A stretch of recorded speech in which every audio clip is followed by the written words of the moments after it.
Picture an unfilled canvas, a universe of artistic potential that awaits your exploration.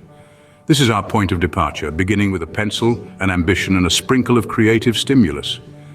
The act of drawing transcends merely creating lines and shapes. It serves as a vehicle for expression, embodies emotion, and seizes a unique moment in time. The first stride on this journey is to sketch faintly, remembering that every great masterpiece is birthed from a single line.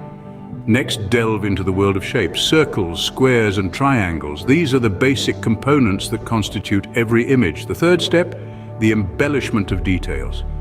As the saying goes, the devil is indeed in the details.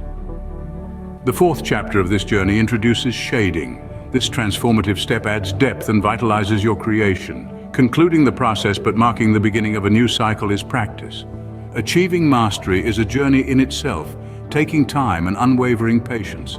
Bear in mind, every accomplished artist once stood in the shoes of a novice, so grasp your pencil, instill life into the vacant canvas. Your world is a boundless oyster, and your art, the priceless pearl within.